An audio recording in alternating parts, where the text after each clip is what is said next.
Close your eyes for a moment. Imagine you wake up to the sound of church bells, not ringing in celebration, not calling you to prayer, but screaming, frantic, desperate, the kind of sound that doesn't come from human hands pulling ropes in rhythm, the kind of sound that happens when someone runs to the bell tower in blind panic and pulls with everything they have because they need every living soul within earshot to move. You open your eyes. The ceiling above you is rough timber. The smell around you is tallow candles, river mud, and something else, something sharp and smoky drifting in from outside. You don't know this yet, but that smoke is coming from the village of Saint-Denis, 3 miles to the north. You don't know it yet, but the people who set that fire crossed the sea in wooden ships with carved dragon heads on their prows. You don't know it yet, but over the next 7 days, everything you think you understand about safety, faith, power, and survival is about to be stripped away one layer at a time. It is the 28th of March, 845 AD, and the Vikings have arrived at Paris. This is what your week looks like. This is what you would see, hear, smell, and feel if you were standing inside one of the most catastrophic moments in early medieval French history, not as a historian reading about it, not as a general analyzing tactics, as a person. A frightened, confused, very mortal person trying to survive 7 days in a city that is about to be brought to its knees. Stay with me, because this story doesn't go where you think it goes, and the ending is going to shake something loose in you. Day 1, Monday, March 28th.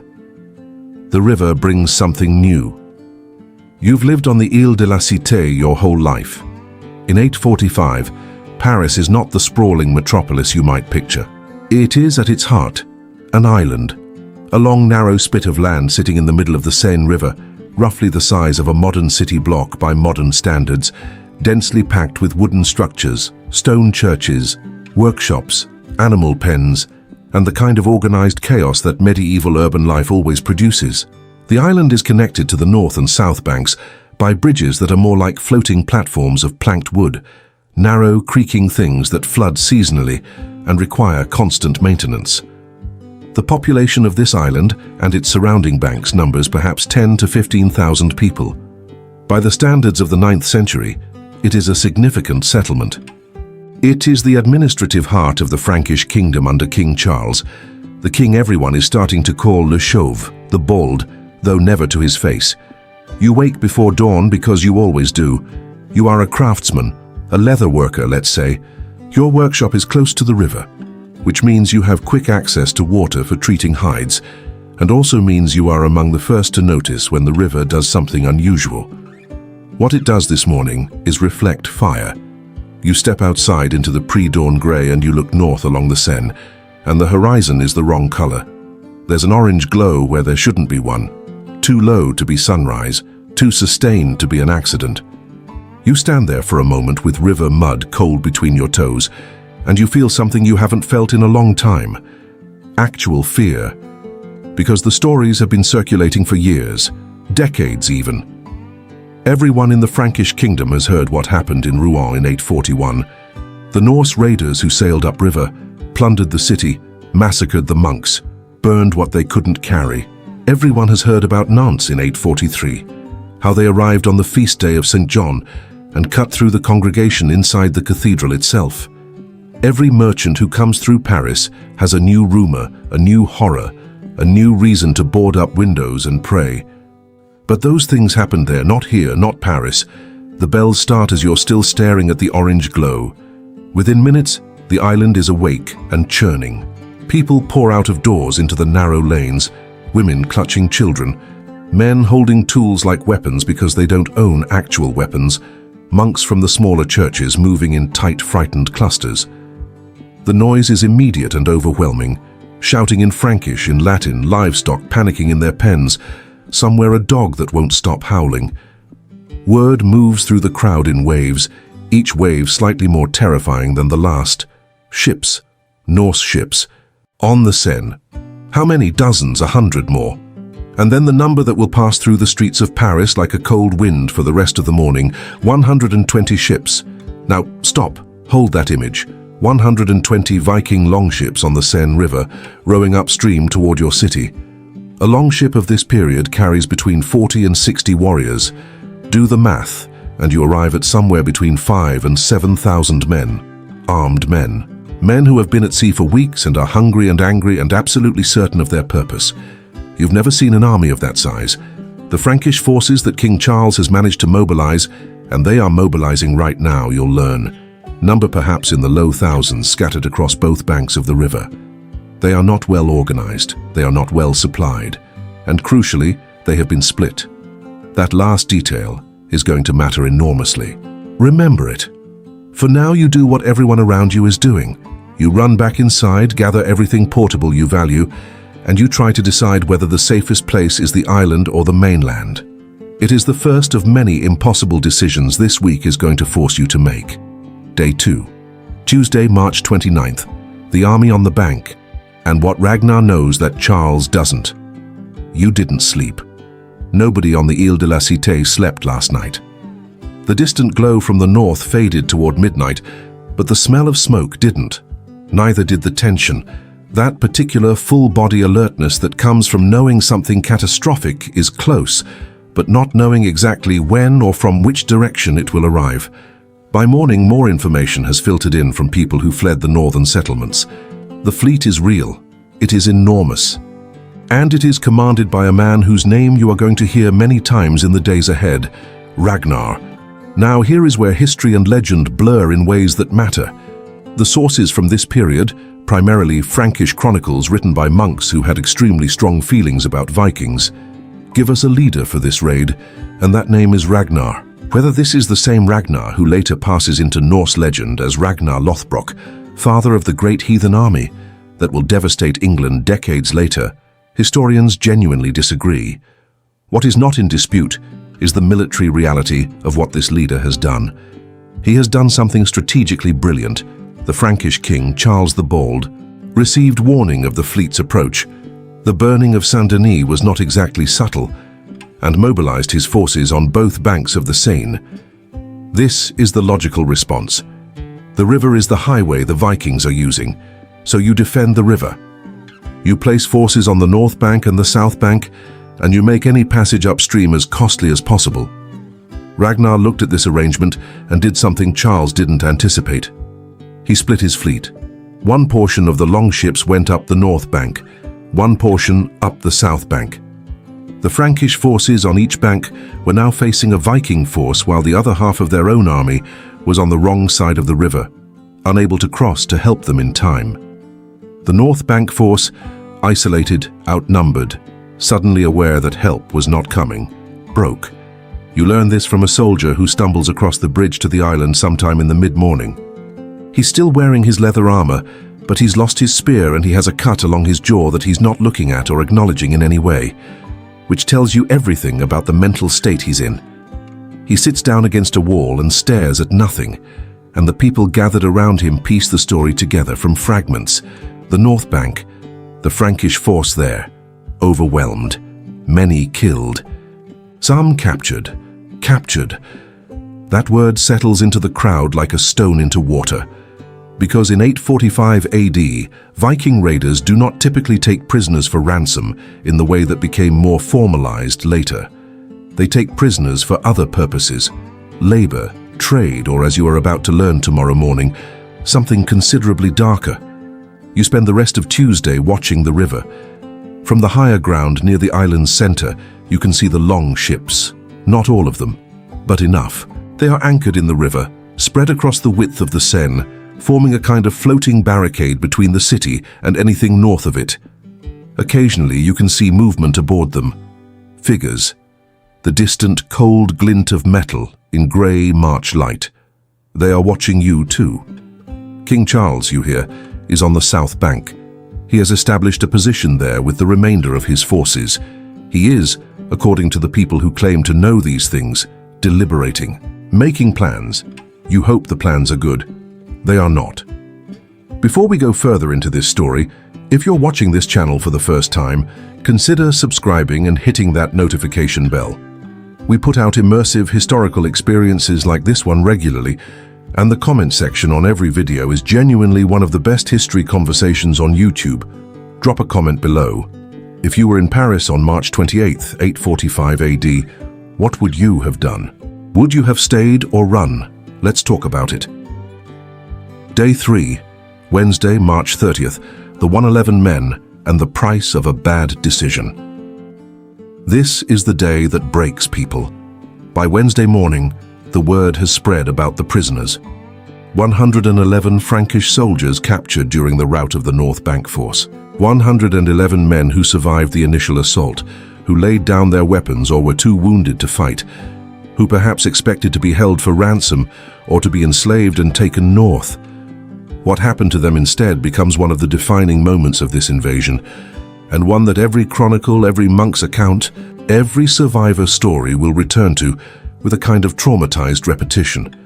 Ragnar had his men bring the prisoners to an island in the Seine, visible from the Frankish positions on the south bank, visible from the walls of the Ile de la Cité, visible, in other words, to King Charles and his court and his generals and his god. And then, one by one, he had them hanged. All 111 of them, in full view of the Frankish army, in full view of the city. Now understand what this act means in the context of 845 AD. It is not simply an act of cruelty, though it is certainly that. It is a communication. It is Ragnar sending a message in the most viscerally legible language possible, a language that doesn't require translation, that crosses every cultural and linguistic barrier, that speaks directly to the most primal part of the human brain. This is what resistance costs. This is what happens when you put your men in my path. And I'm doing this where you can see it, because I want you to understand exactly what you are dealing with. The psychological impact on the Frankish forces on the South Bank must have been devastating. These were not professional soldiers in the modern sense. Many were levied men, farmers and craftsmen called up to defend their king's territory, men who had wives and children on that island you can see from across the river. They had just watched over 100 of their companions die slowly and publicly, and now they were standing in cold March mud, staring at the largest Norse fleet anyone in living memory had seen. On the island, you watch people around you react in the ways that people under extreme stress have always reacted. Some pray. The churches are full in a way they haven't been in years, standing room only. People pressed together in the dark, candles burning down to nothing, priests speaking in Latin about God's protection while their voices shake almost imperceptibly.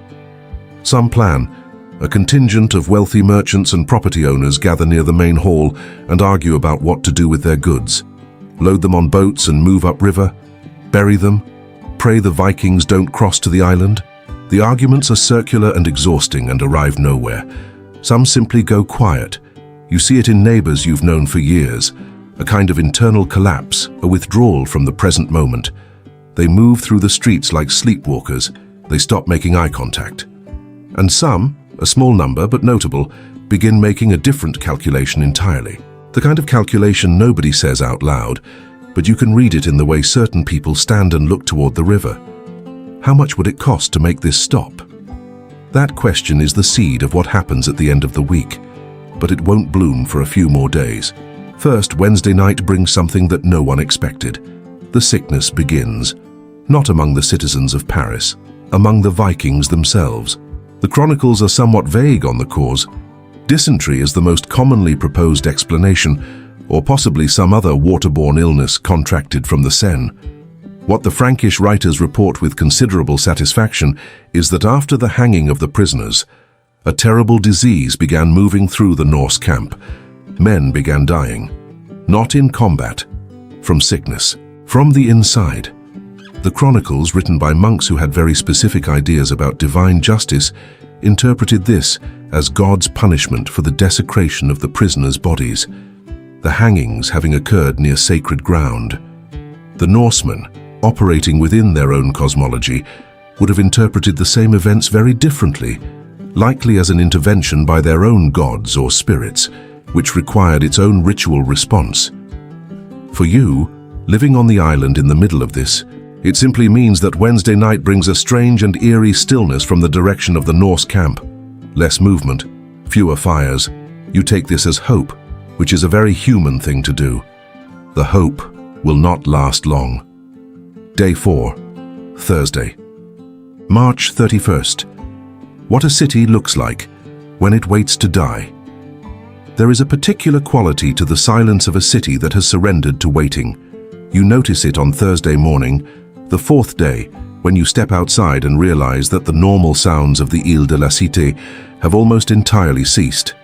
No hammering from the workshops, no merchants calling prices.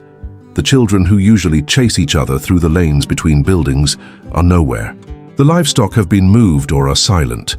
The river smells exactly the same as it always does, which feels wrong somehow, as if the water should know what's sitting on top of it.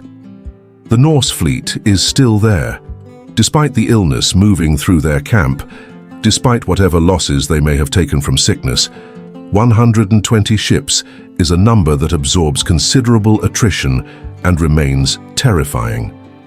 There are reports, passed from person to person with the grim reliability of disaster news, that some of the sick have recovered, that the fleet is reorganizing, that Ragnar has sent scouts upriver, and there is still no decisive movement from the South Bank, where King Charles and what remains of his army are encamped. This is the day you begin to understand something about power that you will spend the rest of your life thinking about. Power is not always about what you do. Sometimes it is entirely about what you make other people believe you might do. Ragnar and his fleet have been sitting in the Seine for 4 days. They have raided Saint-Denis. They have demonstrated catastrophically what happens to Frankish soldiers who face them in open battle. They have hanged 111 men in full view of the city, and they have waited. The waiting is the weapon. Every hour the fleet sits there, the pressure on Charles increases. Every hour his army stands on the south bank staring at longships. Morale deteriorates. Every hour the citizens of Paris, on the island, on both banks, exist in this suspended state of terror. The calculation of what will it cost to make them leave becomes more appealing to more people. On Thursday, the first serious conversations begin, not among the common people but in Charles's camp, about negotiation, about payment, about the possibility of giving the Norse raiders something valuable enough that they will turn their ships around and row back to the sea. In the 9th century, this practice already has a history and a logic. The Vikings are not, primarily, ideological conquerors. They are in many cases extraordinarily practical economic actors. The raid on Paris is expensive. Ships, crews, provisions, the losses to sickness. If the return on that investment can be secured without additional fighting, without additional loss of men, many Viking leaders were genuinely willing to take the money and leave. This is not weakness on either side. It is a transaction. The Frankish word for it, borrowed later into English, is Danegeld, the Danish payment. The payment made to make the Danes go away. Thursday, living on the island, you don't know any of this diplomatic vocabulary. What you know is that your food stores are running low because the normal supply chains from the north, the farms, the mills, the livestock markets that keep the island fed, have been disrupted. What you know is that the churches have begun a continuous cycle of prayer that rolls through the daylight hours without ceasing. What you know is that your neighbor, an older man who survived the Norse raids on Rouen as a young man and never spoke much about it, spent all of Thursday morning on his knees in the mud of his garden, praying in a Latin so garbled with fear that the words had lost all shape.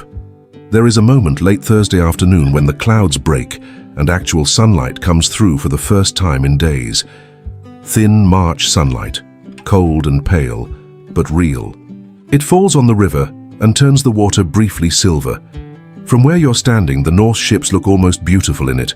Long, low, purposeful shapes, the carved prows, the striped sails, furled now, but still bright, beautiful and absolutely terrifying. You eat a small meal that night. You are rationing without having made a formal decision to ration. Your body has done it automatically. You sleep badly, but you sleep. Because your body has made another automatic decision. You can't stay awake forever, and you need whatever rest you can get. That is Thursday. Survival reduced to its most basic forms. Day 5, Friday, April 1st. The Saint-Germain monks, the relics, and the road south Good Friday, 845 AD, the holiest day of the Christian calendar, the day marking the crucifixion of Jesus Christ. In the Frankish kingdom, where Christianity is not merely a personal faith, but the ideological foundation of the entire political and social order, where the king rules by divine right, where the church holds enormous wealth and enormous power, where the calendar of the Christian year structures every aspect of ordinary life. Good Friday is not just a religious observance, it is the fulcrum of the year, and the Vikings are still on the Seine. There is a bitter irony here that the monks and priests of Paris feel with particular sharpness. The Norse raid on Paris is happening during Holy Week. The largest Viking fleet ever seen on the Seine arrived on the Monday before Easter. The 111 prisoners were hanged as the city prepared for its most sacred days. Whether this timing was deliberate on Ragnar's part, a calculated desecration, or simply coincidental, the effect on the Christian population of Paris is profound. This is the day the monks of Saint-Germain-des-Prés abandon their monastery. Saint-Germain-des-Prés is one of the most important monasteries in the Frankish kingdom, situated on the south bank of the Seine, close enough to the river to be extremely vulnerable. Its relics are legendary, the remains of Saint-Germain himself, objects of enormous spiritual and political significance. The monks have been watching the Norse fleet from across the water for 4 days. They have been praying, fasting, it is Holy Week, so fasting would have already been occurring, and making contingency plans. On Good Friday, the contingency plan activates. The monks pack what they can carry, relics, manuscripts, the irreplaceable written records that represent centuries of accumulated knowledge and religious heritage, and they leave. They take roads heading south, away from the river, away from the Norse ships, into the Frankish interior, where a monastery or a noble household might offer temporary shelter. You see some of them as they cross the bridge from the south bank to the island, moving quickly in their dark robes, carrying bundles that they hold with both arms, in the manner of people carrying something they cannot afford to drop. Their faces are set with the particular expression of people who have made a very hard decision and are not going to revisit it. The sight of monks fleeing with their relics does something specific to the morale of the people watching. There is a logic to it that everyone understands instantly, even without being told. If the servants of God, the people whose entire existence is structured around divine protection, are packing up and running, what does that say about the likelihood of divine intervention on behalf of the rest of you? Friday also brings clearer news from the South Bank about Charles's deliberations. The negotiations, if you can call them that at this stage, they are more a set of internal Frankish arguments about what is politically tolerable, are coalescing around a figure, a payment, a quantity of silver that would be large enough to satisfy the Viking fleet and send it back to sea without requiring another battle that the Franks are not confident they can win. The number being discussed, 7,000 pounds of silver. 7,000 pounds. Even for a Frankish king, even for one of the richest territories in 9th century Europe, that is a number that requires significant effort to assemble. It means drawing from the treasury, from the church, from noble houses, from whatever sources Charles can compel or persuade. It means in a very real sense that the entire kingdom is going to feel this payment. But the alternative, another open battle, the city stormed, the island taken. What happened at Nantes and Rouen happening here is worse. You spend Good Friday doing something that feels almost absurd in context. You repair a piece of harness leather that has needed mending for weeks. Your hands know how to do it without your brain having to supervise, and that's useful, because your brain is otherwise fully occupied with a kind of low-grade, continuous dread. The work steadies you. The repetitive pull of the needle and thread steadies you. Outside, the bells don't ring for Good Friday. Someone made the decision not to ring them, perhaps afraid the sound would invite attention, perhaps unable to make the gesture of marking a holy day feel meaningful under these circumstances. The silence where the bell should be is its own kind of sound. Day 6. Saturday, April 2nd. The weight of silver and what it means to pay. By Saturday, the 6th day, you have been living inside this crisis long enough that certain things have normalized in ways that should disturb you but don't, because your capacity for being disturbed has been somewhat exhausted. The smell of distant smoke is normal now. The sight of Norse ships on the river is normal. The half-empty streets, the rationed food, the continuous prayer from the churches, the groups of people who gather at the bridgeheads and stare north. All of it has settled into the background of daily survival. What Saturday brings is official. The word spreads from Charles's camp across the bridge to the island, and then through every lane and alley within hours. The king is paying. £7,000 of silver, raised from every available source. The royal treasury, the great monasteries, those who haven't already fled and even some of those who have, the noble houses of the Frankish kingdom. The sum is being assembled, weighed, counted, and when it is ready, it will be delivered to the Norse fleet in exchange for their departure. The reaction on the island is complicated in the way that only real human reactions to complex situations can be complicated. There is relief, enormous, almost physical relief. The release of a tension that has been building for 6 days. If the payment works, if the ships turn around, if Paris is spared the fate of Rouen and Nantes, then this is survivable. You are going to survive this week. There is shame, particularly among the men who fought on the North Bank and survived, and among those who carry any sense of identification with the Frankish military project. £7,000 of silver is not a neutral transaction. It is an acknowledgement of defeat. It is the most powerful kingdom in Western Europe, writing a check to make raiders go away because it could not stop them by force. In a political culture built on the idea that the king rules by God's favor and military strength, this is humiliating in a very specific, very public way. There is anger, some of it directed at the Vikings, but a significant amount directed at Charles himself, at the court, at the generals, at the structure that was supposed to protect these people and didn't. You hear it in overheard conversations, in the careful way people speak when they're saying something pointed without quite saying it directly. And there is something harder to name, a kind of recalibration, a shift in the way people understand the world they live in. The assumption that Paris is, if not impregnable, at least protected, by the river, by the Frankish army, by the king, by God, has been tested against reality and found to be insufficient. That assumption doesn't die quietly, it changes people. Saturday afternoon, a small group of Frankish representatives crossed the river by boat to begin the formal process of communicating the terms to Ragnar's representatives. You don't see this meeting. Nobody outside the immediate principals does, but you feel the change in atmosphere. Something is moving. After 6 days of frozen terror, the situation is in motion. That evening, for the first time since Monday, some of the fires on the Norse ships look different. Less aggressive, more contained. The ships are not moving yet, but they feel different in the gathering dark, as if the energy that has been radiating off them all week has shifted slightly. You eat a better meal than you've eaten all week, not because you have more food, you don't, but because your body has made the calculation that the immediate threat level has dropped enough to stop conserving. You are still afraid, but you sleep. If this kind of immersive historical experience is something you want more of, subscribe to the channel right now. Every week we drop a new story that puts you inside one of history's most defining moments, and leave a comment telling us where in history you want to go next. Seriously, your suggestions genuinely shape what we make. The more specific, the better. Day 7, Sunday, April 3rd, Easter Sunday. The price, the ships, and what Paris becomes after Easter Sunday. The day the Christian world celebrates resurrection, the return from death, the reversal of loss, the proof that endings are not always permanent.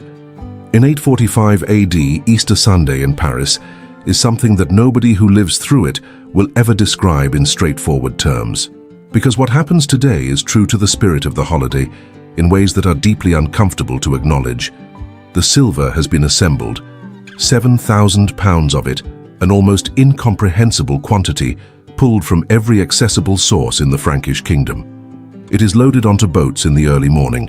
It crosses the Seine, and sometime in the late morning or early afternoon of Easter Sunday, 845 AD, the transaction completes. Ragnar takes the payment. His representatives count it, verify it, confirm it, and the agreement holds. The fleet will turn around. The raid on Paris is over. Over the course of the afternoon, you watch from the island as the Norse ships begin to move. Not all at once. It takes time to organize a fleet of that size, but one by one and then in clusters, the longships begin to pivot in the current, begin to point downstream. begin to row, they are going back the way they came, north, toward the mouth of the Seine, toward the sea, back to wherever they came from, carrying 7,000 pounds of Frankish silver and the knowledge that Paris could be reached, could be threatened, and could be made to pay. That last part is going to matter for a very long time. Watch the people around you as the ships move. Some cry, openly without embarrassment, standing in the streets of the island with tears running freely. Relief and exhaustion, and something else, something that doesn't have a clean name, but is approximately the feeling of having held your breath for a week and finally been allowed to exhale. Some cheer. Briefly, somewhat uncertainly, as if they're not quite sure cheering is appropriate given the circumstances. Some simply watch in silence. They watch the ships go with the expression of people who have learned something about the world that they cannot unlearn and are still in the process of figuring out what it means. And some, a smaller group, watch with expressions that are harder to read, a calculation happening behind the eyes, because these are people who have understood something that the crowd around them hasn't quite articulated yet. This is not over, not in the larger sense. The ships are leaving Paris, but they are not sinking. The crews are not dying. Ragnar's fleet is sailing away intact, enriched by 7,000 pounds of silver, carrying back with them the complete knowledge of what the Seine can do for a Viking raider. It can take you all the way to Paris. It can be done, and it can be paid. In 851, Norse raiders will return to the Seine. In 856, they will raid Paris again. In 861, again. In 885, a Viking fleet will besiege Paris in a siege that lasts over a year, a siege that will produce one of the great heroic defenses of the early medieval period, led by a man named Count Odo, and that siege will become the foundation of a new French political reality. But that's 40 years away. For now, on this Easter Sunday in 845, the ships are leaving, and Paris is technically unsaved. What 7 days did to a city. When you walk the island in the days that follow, you notice changes that go deeper than the physical. The physical changes are real, but manageable. Saint-Denis needs rebuilding. The monastery of Saint-Germain-des-Prés has been vacated and partially looted.